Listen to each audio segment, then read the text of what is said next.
नजर न्यूज में।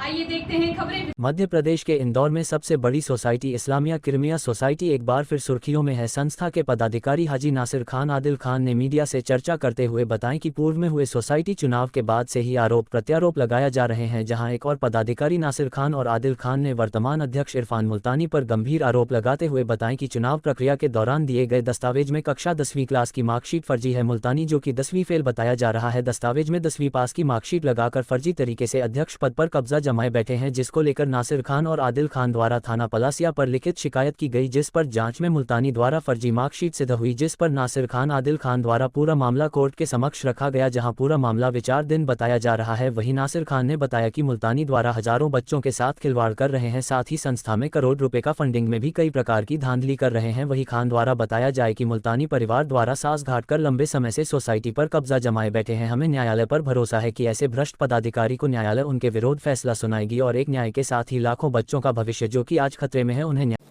पुलिस में जब शिकायत दी गई पलासिया थाने पे, जब पलासिया थाने ने उसका संज्ञान नहीं लिया तो उसके बाद नासिर भाई ने मुझे अप्रोच किया और हम लोगों ने मिलके 156(3) और एक 200 की कंप्लेंट फाइल करी।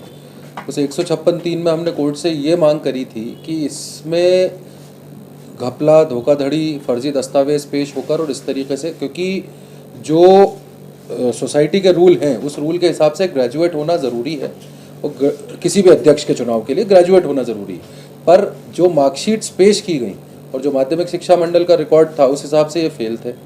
अगर ये फेल थे तो टेक्निकली ये प्रमोट हो नहीं सकते थे। अगर हुए हैं तो किस आधार पे हुए हैं, तो वो सारे आधारों की कमी की वजह से हम माननीय न्यायालय के शरण में गए।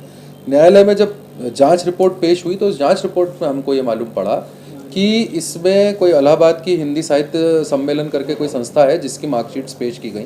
जब उसको और ढूंढा गया और उसको समझा और पढ़ा तो हिंदी साहित्य सम्मेलन को ऑनरेबल सुप्रीम कोर्ट और ऑनरेबल कई सारे हाई कोर्ट्स ने उसको फर्जी घोषित किया हुआ है, उसको कोई मान्यता नहीं दी गई है। तो इस तरीके से हमें, जब हमने हमारा पूरा रिटर्न आर्ग्यूमेंट पेश किया, माध्यमिक शिक्षा मंडल के दस्तावेज पेश किए कि माध्यमिक शिक्षा मंडल के दस्तावेजों के आधार पर इसको एडमिशन देने से मना कर दिया गया था, तब ये हिंदी साहित्य सम्मेलन के दस्तावेज लगे और उस आधार पर एडमिशन दिया। तो टेक्निकली ये पूरा मामला एक फ्रॉड का है, एक फॉर्जरी का मामला बनता है। और हमने हमारे रिटर्न आर्ग्यूमेंट्स जो पेश किए हैं कोर्ट के सामने, उसमें हमने ये मांग करी है कोर्ट से कि इसमें 420, 467, 68, 120B इसलिए क्योंकि क्रिमिनल कॉन्स्पिरेसी हुई है। ये जो स्कूल का और कॉलेज का जो स्टाफ है उन लोगों से मिलकर ये पूरी कॉन्स्पिरेसी रची गई है और उन लोगों ने जो अपने स्टेटमेंट्स दिए हैं उस हिसाब से ये क्लियर दिखता है कि ये कॉन्स्पायर्ड पूरा एक एक्ट हुआ है और एक ऑफेंस है। तो हमने कोर्ट से मांग करी है कि इस पे एफआईआर दर्ज की जाए। अभी रोक लगे ताकि आगे तब तक नए चुनाव नहीं होता है, नए अध्यक्ष नहीं आते, उसको देखिए चुनाव शून्य घोषित होने के लिए हमने कुछ रिट पिटिशंस लगाई हुई हैं, कुछ रिट अपील्स पेंडिंग है हमारी ऑनरेबल कोर्ट में ऑलरेडी। आदिल खान साहब की तरफ से भी है, कुछ मेंबरान की तरफ से भी है रिट पिटिशंस उसमें पेंडिंग, जिन पे अभी फैसला आना बाकी है, क्योंकि उसमें हो ये रहा है कि हमारी तरफ से तो हम पूरी तरीके से चाक चौबंदी से लगे हैं, पर जो रिस्पोंडेंट साइड है, ख़ासतौर पे जो प्रेसिडेंट है या आईके के जो मेंबर्स हैं जिनको हमने इसमें पार्टी बनाया है, चुनाव अधिकारी, वो लोग इसमें जवाब ना देकर इसको लगातार डिले कर रहे हैं। तो वो जब भी आएगा उस पर बहस करेंगे और हमें उम्मीद है कि उसमें हमें फैसला हक में मिलेगा। अभी इस पर क्या होने वाला है जो आपने 480 का मामला दर्ज करवाया? आगामी दिनांक पर इसमें आदेश होगा, कोर्ट आदेश करेगी 156(3) पे। अगर 156(3) पे आदेश होता है तो पुलिस को सीधा डायरेक्शन ये दिया जाता है कि आप 24 घंटे के अंदर एफआईआर अपनी दर्ज करें। अन्य थानों पर भी करेंगे क्योंकि अलग-अलग जगह नहीं, इसमें संज्ञान पलासिया थाने का इसलिए लिया गया था क्योंकि जो कॉज ऑफ एक्शन है वो पलासिया थाने के वहाँ से जनरेट हुआ था, तो पलासिया थाने पे है। जांच भले ही इसकी एडिशनल कमिश्नर संयोगितागंज ने करी है, पर जांच का अधिकार वो पुलिस का इंटरनल मैटर है, तो वो कोई भी कर सकता है, पर दर्ज इसमें पलासिया थाने पे होगा। मैं एडवोकेट अशहर वारसी। पूर्व जो है इस्लामिक किरमिया सोसाइटी के चुनाव हुए थे, जिसके अंदर इरफान मुल्तानी उर्फ गब्बर, इसने चुनाव का फॉर्म भरा था, मैंने भरा था और आदिल खान ने भरा था। चीनों ने अध्यक्ष के चुनाव के लिए फाइट करना शुरू की थी।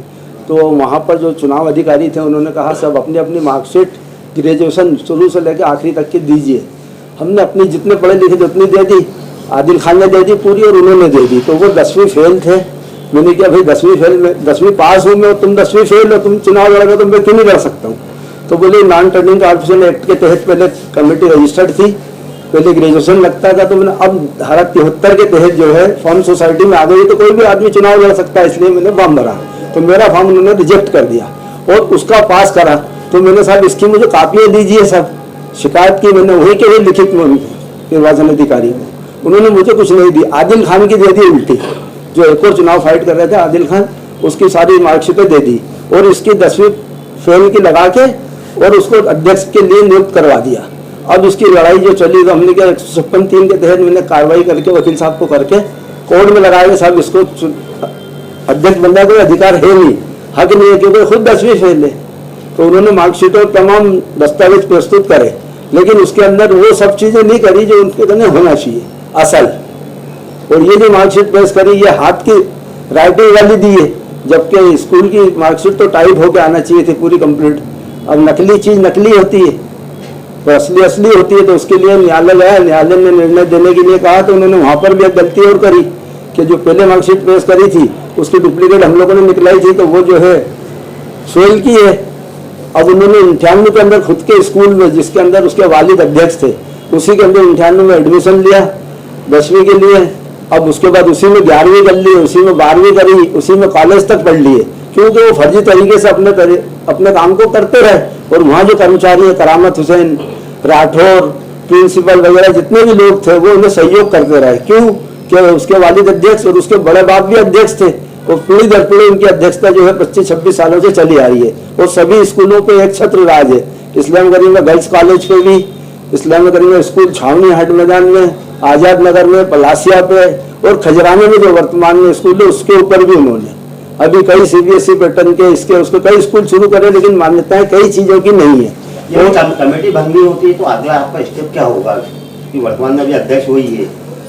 नहीं, कमेटी तो हर आदमी न्यायालय निर्णय देगा ना। मैंने वकील करके, इसीलिए तो मैं वकील साहब को करके कोर्ट गए हूँ कि उस पर मुकदमा कायम होना चाहिए और इसकी सजा मिलनी चाहिए। उसके बाद उन्होंने एक गलती और ये करी कि इलाहाबाद की कोई मार्कशीट पेश कर दी जिसका कोई मान्यता ही नहीं है। उसके बाद भी वो अपने हाके जा रहा है। और कुछ शहर के मोतबर लोग जो है नेता किस्म के, जिनका संरक्षण प्राप्त है इनको, वो लोगों के सहयोग से ये बिल्कुल पीछे हटने का कोई काम ही नहीं कर रहे हैं, आगे बढ़ते ही चले जा रहे हैं। और अब इनको जो है किसी भी हालत में या तो सजा होना चाहिए या जेल जाना चाहिए उनको। अगर फंडिंग की बात करें तो वहाँ पर लेखा जोखा किस प्रकार से रहता है, कौन इसको देखता है? क्या इसमें किस प्रकार कोई वहाँ पर टूटी या ढालनी हुई है? कम से कम 3-3.5 करोड़ रुपए साल की इनकम है।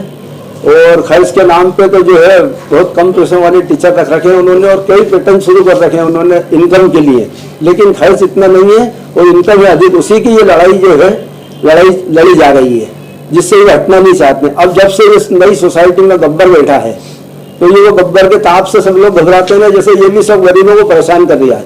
जिन गरीबों की फीस माफ थी उनकी फीस माफ नहीं कर रहे हैं, उन्हें जलील कर रहे हैं। जामा मस्जिद छावनी के अंदर भेजते हैं कि आधी फीस मस्जिद वाले भरेंगे, आधी आई के माफ करेगा, जबकि उन्होंने अंडरटेकिंग दिया कोर्ट को और कलेक्टर को कि हम है ना आधी फीस में बच्चों को पढ़ाते हैं और गरीबों की सेवा करते हैं, मदद करते हैं। मदद नाम की कोई चीज नहीं करते हैं, सिवा परेशान करना। अब इसके अंदर निर्वाचन अधिकारी तो खुरासान पठान साहब थे, कमाल भाई लाल भाई थे, शर्मा जी थे और बहुत सारे लोग थे। तो अब इनके उससे लोग जो है थोड़ा सा प्रभावित होते हैं, डरते हैं लोग सवाल पूछने में। अब ये इनको तो कुछ हक ही नहीं है, मगर फिर भी खुद तो पढ़े लिखे ही नहीं है और जो इन्हें आज भी चला दिया है, एक सा समाज का चला दिया है। ये फर्जी मार्कशीट वाला मामला जो है आपने उसमें पुलिस में भी कंप्लेंट की थी इसमें? हाँ, पलासिया थाने में कंप्लेंट की, उसने काफी मदद करी, पुलिस ने जितनी भी पूछताछ करना थी करी मेरे से। उसके बाद फिर उन्होंने जब नहीं करा मुकदमा तो फिर मैं न्यायालय गया और अजहर वासी साहब को वकील करके मैं अपना केस लड़ रही हूँ। आपका